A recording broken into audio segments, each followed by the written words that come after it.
नमस्कार, मैं Dinesh Kumar. Arms online class में आपका स्वागत है। आज हम एक टॉपिक लेके आए हैं, बहुत ही शानदार टॉपिक है, इंदिरा गांधी नहर। परीक्षा की दृष्टि से ये टॉपिक है बहुत ही महत्वपूर्ण है, वो माना जाता है। इसमें से छोटे प्रश्न भी पूछे जाते हैं 1 नंबर के, और अगर छोटा ना पूछ के बड़ा प्रश्न है वो 2 नंबर के वो पूछे जाते हैं। तो चलते हैं हम हमारे टॉपिक के साथ।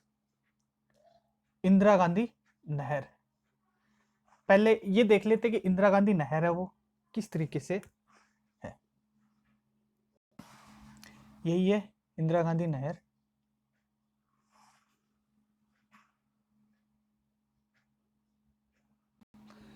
इंदिरा गांधी नहर को हम राजस्थान के अंतर्गत, मतलब राजस्थान में इसको मरुगंगा के नाम से भी जानते हैं। मरुगंगा किसका नाम है? मरुगंगा इंदिरा गांधी नहर का नाम है, वो मरुगंगा है। पहले इसका नाम था राजस्थान नहर के नाम से जानते थे। पहले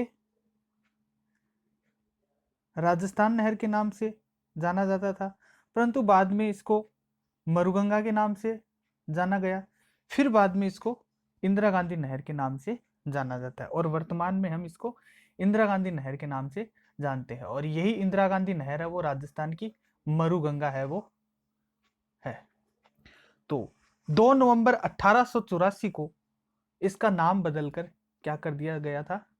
मतलब राजस्थान नहर का नाम बदलकर और मरुगंगा का नाम बदलकर क्या कर दिया गया था? इंदिरा गांधी नहर। कब किया गया था? 2 नवंबर 1984 को। 2 नवंबर 1984 को इसका नाम बदलकर क्या कर दिया गया था? इंदिरा गांधी नहर है वो कर दिया गया। इंदिरा गांधी नहर परियोजना राज्य की एक महत्वपूर्ण घाटी परियोजना के नाम से भी जानते हैं। इस परियोजना का उद्देश्य क्या था कि राजस्थान के पश्चिमी भागों में सिंचाई, पेयजल सुविधाएं, सिंचाई हुई, पेयजल, पशुपालन, मत्स्य पालन व अन्य उपयोगी हेतु जल उपलब्ध वो कराना था। किसको कराना था? पश्चिम भाग में। पश्चिम भाग में जल उपलब्ध कराना है, इसका उद्देश्य है वो माना जाता है। किसका? इंदिरा गांधी नहर का। इसे बनाने का सुझाव है वो सन इसे बनाने का सुझाव है वो सर्वप्रथम 1984 में सिंचाई इंजीनियर, उसका नाम था कंवर सेन। कंवर सेन ने दिया था। इस नहर के निर्माण का मुख्य उद्देश्य क्या था? इस नहर के निर्माण का मुख्य उद्देश्य था, एक तो रावी और दूसरी व्यास। नदियों के जल में से राजस्थान को आवंटित है वो करवाना था। मतलब 86 लाख एकड़ घन फीट जल का उपयोग में लेना था। किस किस को? रावी और व्यास नदियों से 86 लाख घन फीट जल का उपयोग में लेना था। इसे केंद्र सरकार की स्वीकृति के बाद सन 1952 में सतलज व व्यास नदी के संगम पर हरिकेन बैराज का काम है वो शुरू है वो किया गया था। मतलब हरिकेन बैराज का कार्य है वो शुरू है वो किया गया था। हरिके बैराज से बाड़मेर बाड़मेर में गडरा रोड तक नहर का लक्ष्य वो रखा गया था। गडरा रोड, ये गडरा रोड है वो कहाँ पे है? बाड़मेर में स्थित है। यहाँ तक इस नहर का निर्माण है वो करना था। कहाँ से लेकर ये हनुमानगढ़ के अंतर्गत है वो प्रवेश करती है, और हनुमानगढ़ में प्रवेश करके ये गडरा रोड तक है वो जाती है। मतलब बाड़मेर तक है ये इसका नहर का निर्माण है वो किया गया था। और जिसमें मुख्य रूप से जो जिले शामिल किए जाते थे राजस्थान के अंतर्गत, एक तो गंगानगर को इसका जल उपलब्ध है वो होता है, हनुमानगढ़ को होता है, बीकानेर को होता है, जैसलमेर को भी होता है, बाड़मेर आदि राज्यों को, आदि जिले को है वो इसके अंतर्गत है जल है वो उपलब्ध है वो होता है। किसके द्वारा? इंदिरा गांधी नहर के द्वारा। इंदिरा गांधी नहर के द्वारा इन राजस्थान के अंतर्गत इन जिलों को जल है वो प्राप्त है वो होता है। हरिके बैराज से हनुमानगढ़ के मतीसावाली मसीतावाली तक 204 किलोमीटर तक है वो फीडर नहर के नाम से, फीडर नहर है वो है। कितने? 204 किलोमीटर, 204 किलोमीटर है वो फीडर नहर है। तो फीडर नहर एक बार देख लेते हैं कि फीडर नहर है वो क्या होता है। कि किसी नहर का ऐसा हिस्सा जहां से पानी किसी नहर का ऐसा हिस्सा जहां से पानी का कोई उपयोग नहीं किया जाए, उसको किस नाम से जानते हैं? हम फीडर नहर के नाम से जाना जाता है। अब फीडर नहर सहित मुख्य नहर की लंबाई है वो 649 किलोमीटर है वो है। तो फीडर नहर सहित मुख्य नहर की लंबाई कितनी है? 649 किलोमीटर है। जिसके अंतर्गत वितरिकाओं की लंबाई अगर देखा जाए तो वितरिकाओं की लंबाई है वो 9060 किलोमीटर के लगभग है वो मिलती है। और इस परियोजना का चरण है वो इस परियोजना का चरण है वो 2 रूपों के अंतर्गत है या लागू किया गया था। मतलब इस परियोजना को 2 चरणों के अंतर्गत है वो लागू है वो किया गया था। तो पहला चरण कौन सा है वो देख लेते हैं। सबसे पहला चरण, प्रथम चरण। प्रथम चरण के अंतर्गत देखा जाए तो 345 किलोमीटर तक 345 किलोमीटर तक वितरिकाएं बनाना था। वितरिकाएं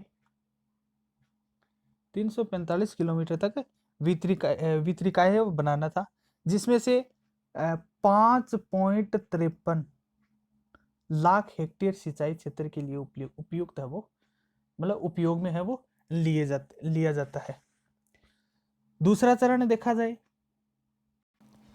दूसरा चरण 256 किलोमीटर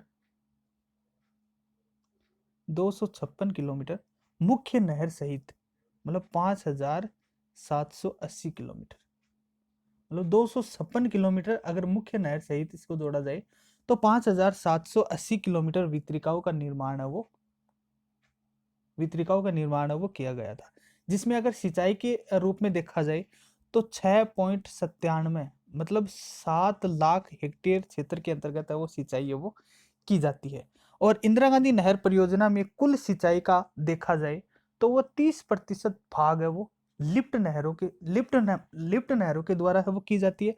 और तथा 70% सिंचाई है वो, मतलब 30% तो वो किससे की जाती है? लिफ्ट नहर के द्वारा।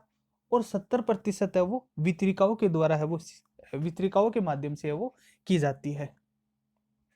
थार मरुस्थल का ढाल पश्चिम में होने के कारण पूर्वी भाग में पानी लाने के लिए 8 उद्यान है या फिर 8 लिफ्ट नहरें है वो बनाई गई है। कहां पे? पूर्वी भाग के अंतर्गत। पूर्वी भाग के अंतर्गत है वो 8 लिफ्ट नहरें है वो बनाई गई है। तो हम उन नहरों के नाम है वो देख लेते हैं कि किस किस प्रकार से है वो 8 लिफ्ट नहरें है वो बनाई गई है। फिर बाद में इसके मुख्य रूप से इसके वो इंदिरा गांधी नहर के मुख्य रूप से जो कहाँ कहाँ से इसकी नहरें वो निकाली गई उसके बारे में देख लेते हैं। सबसे पहले देखते हैं कि 8 लिफ्ट नहरें वो कैसी बनाई गई है। तो 8 लिफ्ट नहर में सबसे पहली है साहवा, या फिर इसको चौधरी कुंभाराम लिफ्ट नहर के नाम से जाना जाता है। एक तो ये लिफ्ट नहर है वो निकाली गई है इंदिरा गांधी से। दूसरी जो लिफ्ट नहरें निकाली गई है वो बीकानेर से निकाली गई है। कहाँ पे? बीकानेर लूणकरणसर लिफ्ट नहर है वो इस नाम से जानी जाती है। तीसरी है गजनेर लिफ्ट नहर के नाम से जानी जाती है। चौथी है बागड़सर लिफ्ट नहर। पांचवी है कोलायत लिफ्ट नहर। छठी है फलोदी लिफ्ट नहर। सातवीं है पोखरण लिफ्ट नहर। और आठवीं है आपकी जोधपुर लिफ्ट नहर। ये मुख्य लिफ्ट नहर है वो पूर्व की तरफ है वो निकाली है वो गई है। अभी मैं आपको जब इसका मैप दिखाऊंगा मतलब इंदिरा गांधी नहर का जब हम मैप देखेंगे तो उसके अंतर्गत मैं बता दूंगा कि किस प्रकार से वो लिफ्ट नहर है वो निकाली गई है। तो 8 लिफ्ट नहरें है वो मुख्य रूप से निकाली गई है। अब हम देख लेते हैं कि इंदिरा गांधी नहर से प्रमुख शाखा है वो नहरें वो किस तरीके से निकाली है वो गई है, मतलब कौन से जिले के अंतर्गत है वो, किस प्रकार से है वो नहरों का नाम है। इंदिरा गांधी नहर से प्रमुख शाखा नहरें है वो 9 है वो निकाली गई है। सबसे पहले रावतसर शाखा, ये कहाँ से निकाली गई है, हनुमानगढ़ से। दूसरी है सूरतगढ़ शाखा, ये कहाँ से निकाली गई है, श्री गंगानगर से। तीसरी है अनुपमगढ़ शाखा, ये कहाँ से निकाली गई है, ये है श्री गंगानगर से निकाली गई है। चौथी है पुंगल शाखा, ये कहाँ से निकाली गई है, बीकानेर शाखा से, बीकानेर से। पांचवी है चारणवाला शाखा, ये भी बीकानेर से निकाली गई है। छठी है दांतोड़ शाखा, ये भी कहाँ से निकाली गई है, बीकानेर से। सातवीं है बिसलपुर शाखा, ये भी बीकानेर से। आठवीं है शहीद बीरबल शाखा, ये कहाँ से निकाली गई है, जैसलमेर से। और एक नौवीं है आपकी सागरमल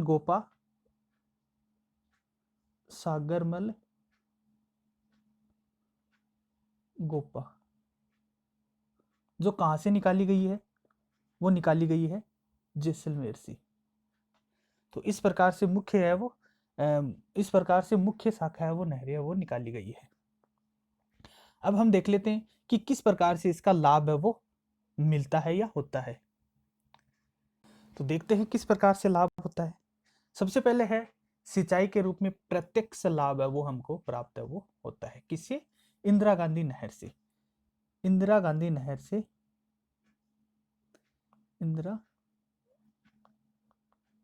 गांधी नहर से क्या क्या लाभ है वो होता है। तो सबसे पहले हमें सिंचाई की मुख्य रूप से इसका प्रत्यक्ष लाभ है वो होता है। दूसरा है व्यावसायिक फसलों की पैदावार के लिए भी हमें इंदिरा गांधी नहर से वो लाभ प्राप्त होता है। तीसरी है नए सागर व्यापारिक मंडियों की स्थापना भी है वो इसी इंदिरा गांधी नहर के सहारे है वो की गई है।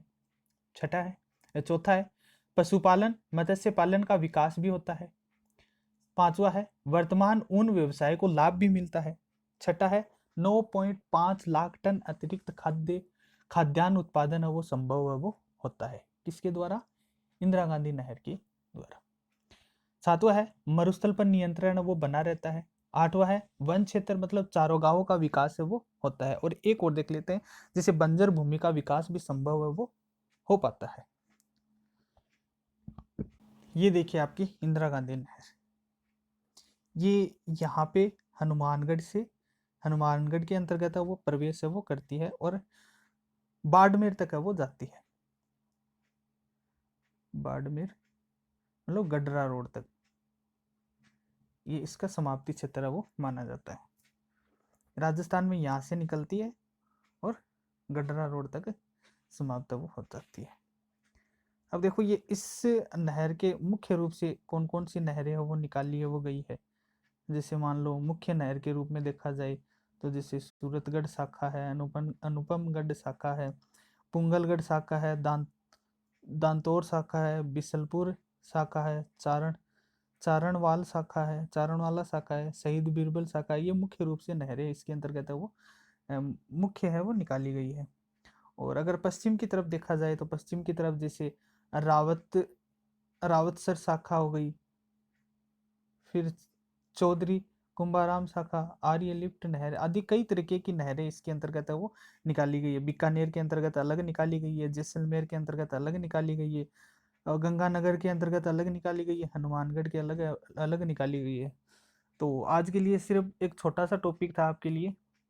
तो अगर वीडियो पसंद आया तो लाइक और सब्सक्राइब जरूर कीजिएगा। मिलते हैं हम नेक्स्ट वीडियो में कुछ नए टॉपिक के साथ। तब तक के लिए जय हिंद, जय भारत।